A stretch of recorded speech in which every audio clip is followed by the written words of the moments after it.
क्या आपने कभी महसूस किया है कि आपके पास ज्ञान है, सपने हैं और मेहनत करने की क्षमता भी है, लेकिन फिर भी लोग आपको उतना याद नहीं रखते? आप किसी नई जगह जाते हैं, कुछ लोगों से मिलते हैं। शुरुआत में 2 मिनट तक बातचीत होती है, लेकिन फिर अचानक सन्नाटा छा जाता है। आपको समझ नहीं आता कि अब क्या कहें। सामने वाला भी बस हल्की सी मुस्कान देता है और बात वहीं खत्म हो जाती है। धीरे धीरे आप लोगों से मिलना कम कर देते हैं, नई दोस्ती बनाने से बचते हैं, अपने विचार साझा करने से डरने लगते हैं। फिर एक दिन आपको लगने लगता है कि शायद आपके अंदर ही कोई कमी है, लेकिन सच इससे बिल्कुल अलग है। यह कहानी है आरव नाम के एक युवक की। आरव बहुत पढ़ा लिखा था, किताबें उसकी सबसे अच्छी दोस्त थीं। वह हर महीने नई किताब पढ़ता, नए विचार सीखता और अपने सपनों के लिए लगातार मेहनत करता था। लेकिन जब भी वह लोगों के बीच जाता, उसे लगता जैसे उसकी मौजूदगी किसी को महसूस ही नहीं होती। कॉलेज में भी ऐसा ही हुआ। कई छात्र उससे कम जानते थे, लेकिन हर कोई उन्हें पहचानता था। उनकी बातें लोग ध्यान से सुनते थे। वहीं आरव, जो घंटों पढ़ाई करता था, अक्सर भीड़ में खो जाता था। एक दिन कॉलेज में एक बड़ा सेमिनार हुआ। सभी छात्रों को अपना परिचय देना था। जब आरव की बारी आई, उसने बहुत सामान्य शब्दों में अपना नाम बताया और चुप हो गया। उसके बाद एक और छात्र मंच पर आया। उसने मुस्कुराते हुए अपनी एक छोटी सी कहानी सुनाई। पूरा हॉल तालियों से गूंज उठा। आरव हैरान था। उसने सोचा, ज्ञान तो मेरे पास ज्यादा है, फिर लोग उसे क्यों याद रखेंगे? उस रात वह बहुत देर तक सो नहीं पाया। कुछ दिनों बाद वह एक पार्क में बैठा था। वहीं उसकी मुलाकात एक बुजुर्ग व्यक्ति से हुई। उनके चेहरे पर शांति थी और आंखों में गहराई। उन्होंने पूछा, बेटा, इतने उदास क्यों हो? आरव ने पहली बार किसी अजनबी के सामने अपना मन खोल दिया। उसने बताया कि उसके पास मेहनत है, ज्ञान है, सपने हैं, लेकिन लोग उसे याद नहीं रखते। बुजुर्ग मुस्कुराए और बोले, बेटा, लोग हमेशा सबसे ज्यादा जानने वाले व्यक्ति को याद नहीं रखते। लोग उस इंसान को याद रखते हैं जिसके साथ उन्हें अच्छा महसूस हुआ हो। ये बात आरव के दिल में उतर गई। बुजुर्ग ने आगे कहा, अगर तुम केवल अपनी जानकारी दिखाने की कोशिश करोगे तो लोग कुछ देर सुनेंगे और भूल जाएंगे, लेकिन अगर तुम उन्हें महसूस कराओगे कि उनकी बात भी महत्वपूर्ण है, तो वे तुम्हें कभी नहीं भूलेंगे। अगले दिन से आरव ने खुद को बदलना शुरू किया। अब वह लोगों से मिलने पर सिर्फ अपने बारे में नहीं बोलता था। वह उनसे सवाल पूछता, आप कहाँ से हैं? आपको किस चीज में सबसे ज्यादा मजा आता है? आपका सबसे बड़ा सपना क्या है? धीरे धीरे लोग उससे खुलकर बातें करने लगे। उसे समझ आया कि बातचीत बोलने की नहीं, सुनने की कला है। कुछ महीनों बाद वही आरव, जो पहले लोगों से नजरें चुराता था, अब हर नई जगह आत्मविश्वास के साथ जाता था। एक दिन उसी कॉलेज में फिर से एक कार्यक्रम हुआ। इस बार जब आरव मंच पर पहुंचा, उसने अपनी डिग्री, अपने नंबर या अपनी उपलब्धियां नहीं गिनाई। उसने सिर्फ एक सवाल पूछा, क्या आपने कभी महसूस किया है कि आपके पास सब कुछ है, लेकिन फिर भी लोग आपको याद नहीं रखते?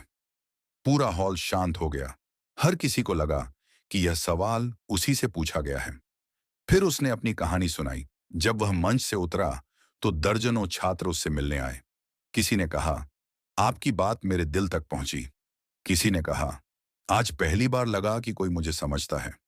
उसी दिन आरव ने समझ लिया कि यादगार बनने का रास्ता ज्ञान से नहीं, इंसानियत से होकर जाता है। उसने सीखा कि मुस्कान किसी भी डिग्री से बड़ी होती है। ध्यान से सुनना किसी भी भाषण से अधिक प्रभावशाली होता है। सच्ची दिलचस्पी दिखाना किसी भी बड़े परिचय से अधिक याद रह जाता है। समय बीतता गया। आरव ने नौकरी शुरू की। ऑफिस में भी उसने यही आदत अपनाई। वह हर नए कर्मचारी का नाम याद रखता, लोगों की छोटी छोटी सफलताओं पर उन्हें बधाई देता, मुश्किल समय में उनका हाल पूछता। धीरे धीरे पूरा ऑफिस उसे सम्मान देने लगा। एक दिन उसके पुराने कॉलेज का वही छात्र, जो कभी सबसे लोकप्रिय था, उससे मिला। उसने पूछा, तुम्हारे अंदर ऐसा क्या बदल गया कि आज हर कोई तुम्हें जानता है? आरव मुस्कुराया और बोला, पहले मैं चाहता था कि लोग मुझे देखें। अब मैं कोशिश करता हूं कि लोग खुद को मेरी मौजूदगी में बेहतर महसूस करें। यही फर्क था।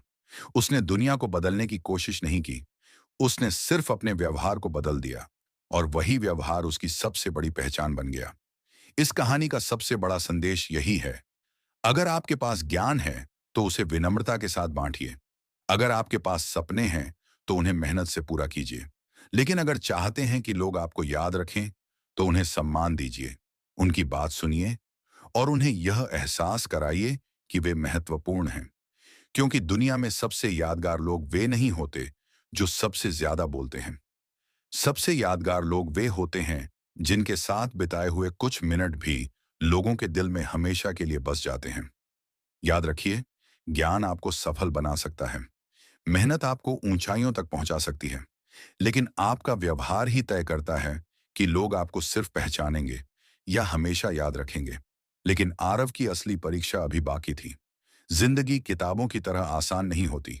वह बार बार हमें वहीं परखती है जहां हम सबसे ज्यादा बदल चुके होते हैं। कुछ महीनों बाद आरव की कंपनी ने उसे एक बड़े प्रोजेक्ट की जिम्मेदारी दी। इस प्रोजेक्ट में देश के अलग अलग शहरों से आए अनुभवी लोग शामिल थे। उनमें से कई लोग उम्र और अनुभव में उससे कहीं आगे थे। पहले दिन जब आरव मीटिंग रूम में पहुंचा तो उसे अपने पुराने दिन याद आ गए। वही घबराहट, वही डर, वही सवाल, क्या इस बार भी लोग मुझे नजरअंदाज कर देंगे? लेकिन इस बार उसने खुद से कहा, मैं यहां सबको प्रभावित करने नहीं, बल्कि सबको समझने आया हूं। मीटिंग शुरू हुई। हर कोई अपनी अपनी उपलब्धियां गिना रहा था। कोई अपनी डिग्रियों की बात कर रहा था, कोई अपने 10 साल के अनुभव की। जब आरव की बारी आई तो उसने सिर्फ इतना कहा, मैं आप सबसे सीखने आया हूं।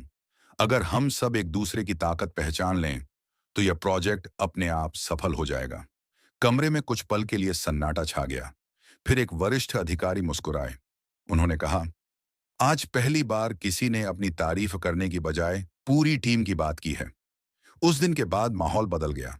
लोग अपनी समस्याएं सबसे पहले आरव के पास लेकर आने लगे, क्योंकि उन्हें पता था कि यह लड़का सलाह देने से पहले उनकी बात पूरी सुनेगा। एक दिन टीम के एक सदस्य ने बड़ी गलती कर दी। कंपनी को लाखों रुपए का नुकसान हो सकता था। सब लोग उस कर्मचारी पर गुस्सा करने लगे, लेकिन आरव ने सबको रोक दिया। उसने कहा, गलतियां इंसान करता है। अगर हम हर गलती पर इंसान खो देंगे तो एक दिन हमारी टीम ही खत्म हो जाएगी। उसने उस कर्मचारी को अलग कमरे में बुलाया। डांटने के बजाय पूछा, तुम इतने परेशान क्यों हो? यह सुनते ही उसकी आंखों से आंसू निकल पड़े। उसने बताया कि उसके पिता कई दिनों से अस्पताल में भर्ती हैं और वह मानसिक तनाव में था। आरव ने उसकी छुट्टी मंजूर कर दी। बाकी काम पूरी टीम ने मिलकर पूरा किया। कुछ महीनों बाद वही कर्मचारी कंपनी का सबसे बेहतरीन प्रदर्शन करने वाला व्यक्ति बना। एक दिन उसने सबके सामने कहा, अगर उस दिन आरव सर मुझे डांट देते तो शायद मैं हमेशा के लिए यह नौकरी छोड़ देता। लेकिन उन्होंने मुझे मेरी गलती से बड़ा इंसान समझा। उस पल पूरे हॉल में तालियां गूंज उठी। आरव को समझ आ गया कि किसी का विश्वास जीतना किसी भी पुरस्कार से बड़ा सम्मान होता है। कुछ साल बाद वही आरव कंपनी का सबसे युवा मैनेजर बन गया। लोग अक्सर उससे पूछते, आपकी सफलता का राज क्या है? वह हमेशा मुस्कुराकर कहता, मैंने कभी लोगों को सीढ़ी नहीं बनाया, मैंने उन्हें साथी बनाया। समय फिर आगे बढ़ा। एक दिन आरव अपने पुराने कॉलेज में मुख्य अतिथि बनकर पहुंचा, उसी मंच पर जहां कभी वह डरते हुए अपना नाम भी ठीक से नहीं बोल पाया था।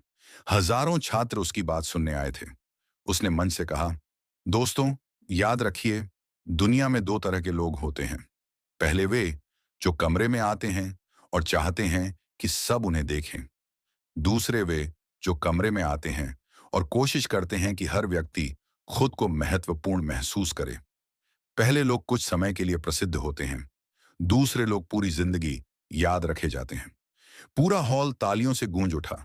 आरव ने अपनी बात खत्म करते हुए कहा, अगर तुम्हारे पास ज्ञान है तो उसे बांटो। अगर तुम्हारे पास पैसा है तो उससे किसी की मदद करो। अगर तुम्हारे पास समय है तो किसी की बात सुनो। लेकिन अगर तुम्हारे पास अच्छा दिल है तो उसे कभी मत बदलना, क्योंकि दुनिया आखिर में तुम्हारी डिग्री नहीं, तुम्हारे व्यवहार को याद रखती है। उस दिन हजारों छात्र सिर्फ एक सफल मैनेजर से नहीं मिले, वे एक ऐसे इंसान से मिले जिसने उन्हें सिखाया कि असली पहचान उपलब्धियों से नहीं, बल्कि इंसानियत से बनती है। और उसी शाम जब आरव कॉलेज से बाहर निकला, एक छोटा सा छात्र उसके पास आया। उसने मुस्कुराकर कहा, सर, शायद आपको मेरा नाम याद ना रहे, लेकिन आपकी बातें मुझे पूरी जिंदगी याद रहेंगी। आरव मुस्कुराया और बोला, नहीं बेटा, अब मैं सबसे पहले लोगों के नाम याद रखता हूं। इतना कहकर उसने उस छात्र का नाम पूछा, उसका हाथ थामा और आगे बढ़ गया। उस दिन आरव को एहसास हुआ, जिंदगी की सबसे बड़ी जीत यह नहीं कि पूरी दुनिया आपका नाम जाने, बल्कि यह है कि जिन लोगों से आप मिलें, उनके दिल में आपकी अच्छाई हमेशा जिंदा रहे।